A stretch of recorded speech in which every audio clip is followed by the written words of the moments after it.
Hello everyone, this is Sergeant Mako, and I felt like doing a Let's Play. So here it is. This is Rainbow Six Vegas 2. This is obviously not in Las Vegas. This is the tutorial level, I guess you'd call it. Basically, you're at this observatory in France on some mountaintop, and you've got to take out a bunch of terrorists that took some hostages up there. I guess that means the first round's on you. The first thing I noticed about this game was that it's very different from the normal first-person shooter.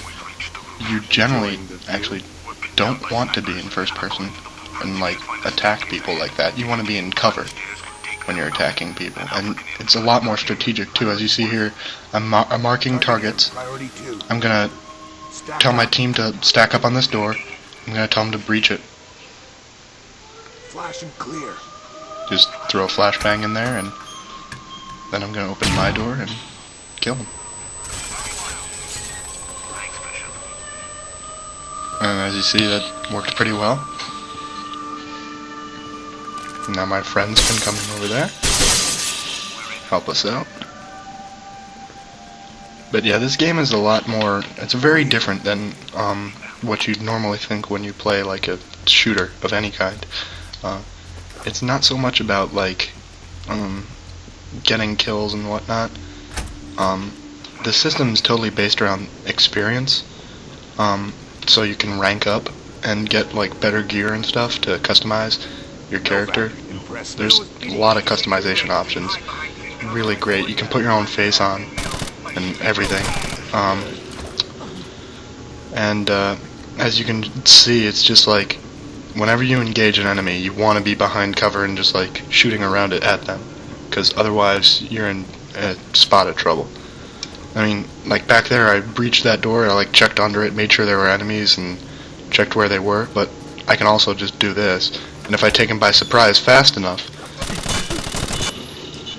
I can just take them out. But in the later levels, that's not as easy to do. In the later levels, you'll open doors and there'll be a machine gun behind it, so you don't want to just pop through doorways like that usually. Prepare for entry.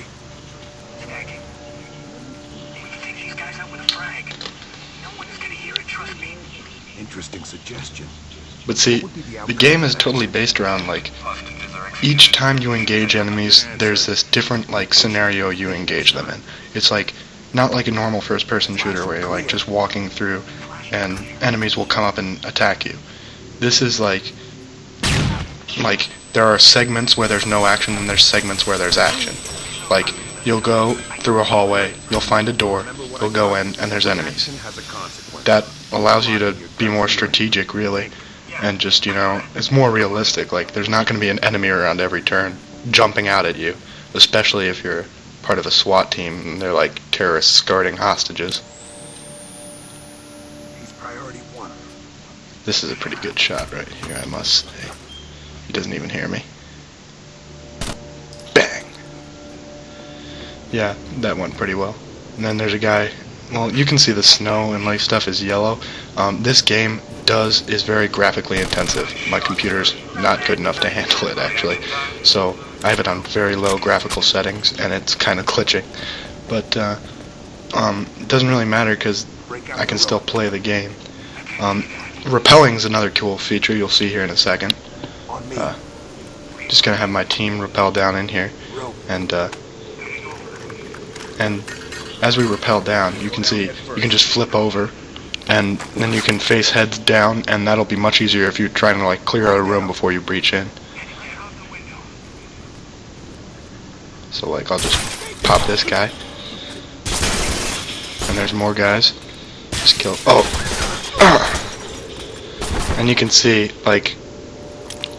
it stutters a little bit when you get shot at, and it's not like Call of Duty or something where when you get shot your screen just turns red and your aim messes up a little bit. When you get shot, your screen blurs completely, starts tinting red. You can't shoot anything while you're being shot. It's very realistic. Even this is easy right now, and it's impossible to do anything while you're getting shot. you have to take cover or you're doomed in this game. Stack up. And I'm going to try another strategic entrance here, but I'm not going to check under the doors. Just going to go in. Flash and clear. I mean, you can check under the doors, but, like, you can't just check under the door every time. It's too much work. So, I like to just, you know, sometimes just switch it up, you know. Sometimes go in fully strategic, sometimes not so much. Just different stuff to make the game fun, variety, you We know. are a family. We work together and we protect each other. Let everything else go. Got it? Yes, sir. Alright, so now we're rappelling up. Gotta get back up to where we're supposed to be.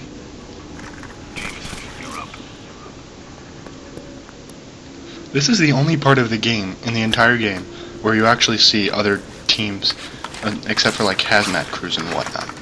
But this is the only part of the game where you actually see other like SWAT forces, other like special forces nearby. And there's one other team in this level, and it basically doesn't interact with you at all. That's the one downside I'd probably say, because you're basically leading everyone who's with you at all times, so it can get a little, you know, difficult to do, especially on single player when you can't have somebody covering you that's not AI, and you only have 2 people on your back. Negotiations are still in progress. Alpha's taking the back, Bravo takes the front. We wait until both squads are in place. And they've got, you know, goggle options, and that's great. Especially if, like, the enemy drops, like, a smoke grenade, you need thermal goggles. Like, without thermal goggles, you're dead. There's so many things in this game where it's like, if you don't have it, you're dead.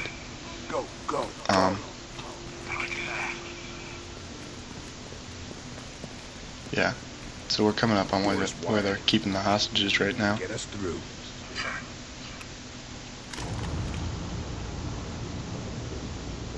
I'll just let this kind of play itself out for a little bit, because this is the most interesting part of the story so far.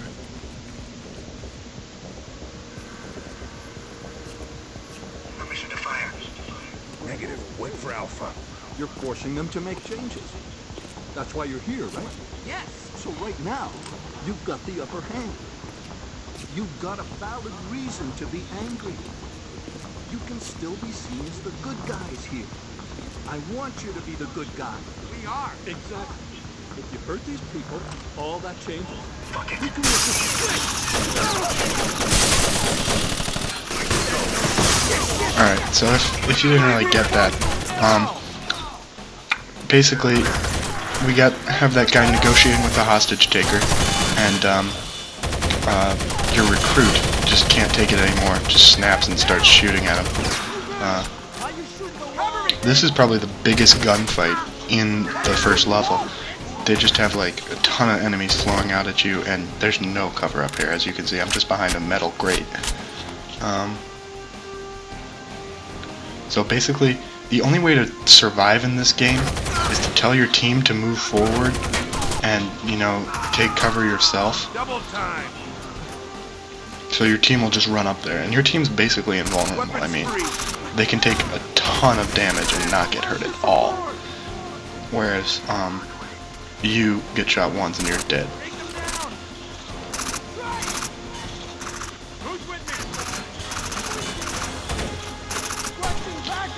So basically what we're trying to do now is just clear out all these terrorists here.